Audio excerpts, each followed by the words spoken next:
You've built the career, you've got the credentials, and you've been the go-to person in the room more times than you can count. And still, when it's time to build something of your own, you hesitate, you shrink, you tell yourself you want to grow a brand, step into your next chapter, or maybe even coach other people. But underneath it all, there's a voice that's saying, who are you to want more? And that whisper is even louder than ever when you're over 40. Not just over 40, but over 40 and spent years realizing that you've been someone else other than your actual self. You've spent years being everything to everyone except yourself. So all that being said, let's talk about imposter syndrome yet again. You know, I actually made a video about this 6 years ago, and back then it came from the heart because I was in the early stages of building my brand. I had just started peeling back the layers, and I was just trying to figure out who I was as a creator, as a business owner in these digital spaces. Even in my career, I was trying to figure out what's my voice and what's my purpose and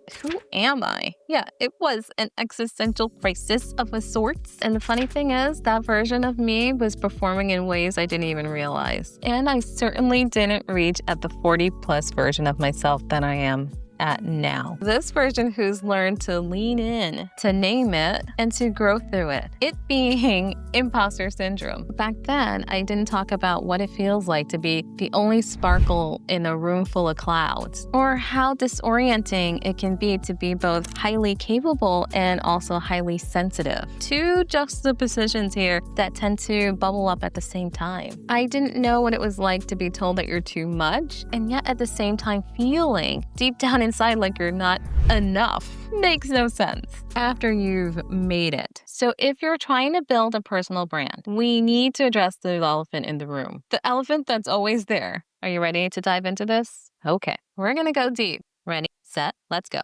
Hey there, I'm Renee from Raw Branded, and I help aspiring entrepreneurs to identify and package their unique story and genius into an authentic brand and business that attracts their soulmate client. Hey there, my beautiful souls. I hope you're taking care and doing well. Okay, so I'm here to tell you and to be living proof that imposter syndrome doesn't just hit newbies. Why? Because that thing that's in our head. Is it people telling us that we're not in the spaces that we can claim? Or is it the voices in our head telling us that we're not worthy? You're not an imposter. You're evolving. And today, I want to share with you 3 things that you can do to get out of that spiral, to kick imposter syndrome to the curb. Finally, let's get into it. The first thing you can do to kick imposter syndrome to the curb is to collect your receipts. Yes, I want you to remind yourself about your own power, about your own proof. Think back to the moments, both big and small. Think back to all the many moments where you showed up despite the doubt. Think about that project that you carried to the finish line, even though someone tried to undercut you. That day you said the hard thing with the shaky voice. Those are challenging situations. But here's the thing. Remind yourself that you did the hard thing. You delivered under pressure. You've been the anchor. You've been the light. Write those moments down. Write them down so you can remember them. And then I want you to reread them again. Go back and visit those times. Reread those stories, those moments that you lived. These are your receipts. You're not faking it, although there is some credibility to faking it till you make it. But this is not about that. In fact, this will make you feel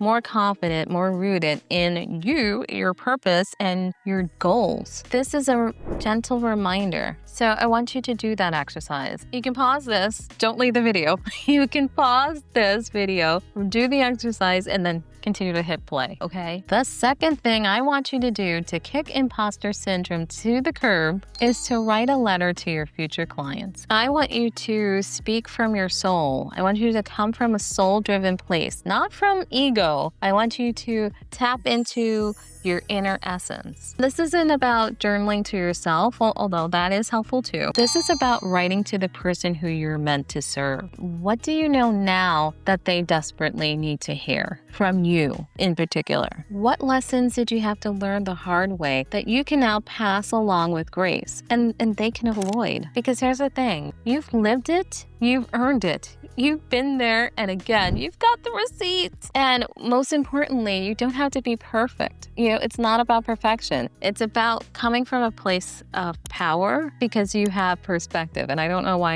I'm diving into alliteration here with the P's, but for some reason, this has been me these past few days. But yes, it's coming from a place of power, not perfectionism. And yes, from a purpose-driven place, all the P's. And when you're speaking to your future client, I want you just to remember your value. So again, it's going back to your worth. And the way in which this helps to combat imposter syndrome is because you're reframing your experience as a gift. It's a gift to your future client. It's not just about making the money, but it's about how you're helping them from a heartfelt place. The third thing you can do to combat imposter syndrome is to practice in public. Okay, because confidence doesn't come before action. Confidence comes afterwards. Confidence follows action, in fact. You don't have to wait to feel ready before you start showing up. I'm saying showing up on camera, showing up in your business, showing up for your clients. You have to take the deep dive, and then the readiness, the confidence comes along the way. It's after the fact. Chances are you probably had a situation where you've had to give a speech, whether it's public-facing speech or in a small group speech. It could have been in a meeting or on a stage. Just think of that. Or maybe you had to be on video for some reason, even if it's giving instructions to your clients, to peers. Maybe you wondered if you looked awkward. Maybe you still fumble your words, and maybe you still are nervous, and maybe you're still shaky, and maybe it's still not perfect, and that's okay. The point being that you should speak the message, not the mess, okay? Throw that back to the side. Speak the message, not the mess. The moment you begin to realize that your message, what you have to say, is bigger than any nerves, bigger than any doubt, bigger than the naysayers, that's when you will unlock your power. For me, I know my throat chakra still gets tight. When I get nervous or when I'm full of doubt or I don't believe a message, it's like me working against my body and my inner knowing. But here's the thing, I don't wait for the vocal to be set right before I speak my truth. I speak it anyway. I pass on the knowledge to my clients, to others, to friends, family. I share my advice, my expertise, regardless of the nerve, who's looking, or any of that. The message is bigger than me, so I have to pass it along. Throat chakra issues or not, I still have to power on. And it's likely the same thing with you. And that's why I call this practicing in public, because your confidence doesn't bloom in private when you're holed up in your office, at home, under your desk, in your cubicle. It doesn't bloom in that way. It grows every time you show up in front of others, messy voice and all. So here's the thing, I hate to break it to you, but there's no quick fix for imposter syndrome. There just isn't. Imposter syndrome does not disappear after one journal entry. No, it doesn't. But these practices, they do quiet the noise. They do. They help you to build muscles. Mental muscles, emotional muscles, spiritual muscles. And they are a gentle reminder that your presence is not the problem. It's the point. But again, these tips aren't magic. They won't get rid of imposter syndrome overnight,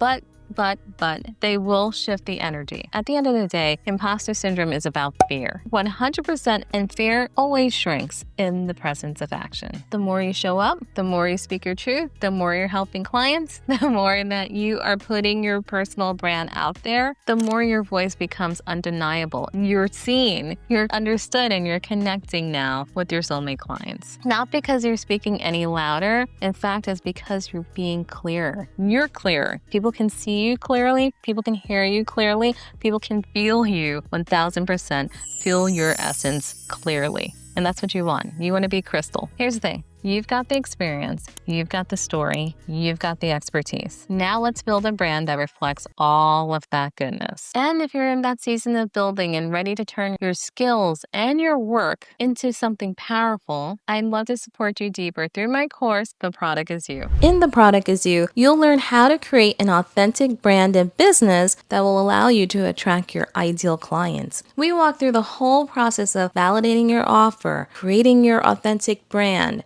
setting up content creation and marketing strategies to attract your soulmate clients, and ultimately creating an authentic and profitable business that feels good to you and your clients. We go through the whole process, step by step by step. Once again, the link for more information is down below, so check that out. And if you like this video, then like, subscribe, and hit that notification bell so you can keep seeing videos like this one in your feed. Thank you so much for watching, and of course, I look forward to seeing you in the next one. Bye for now.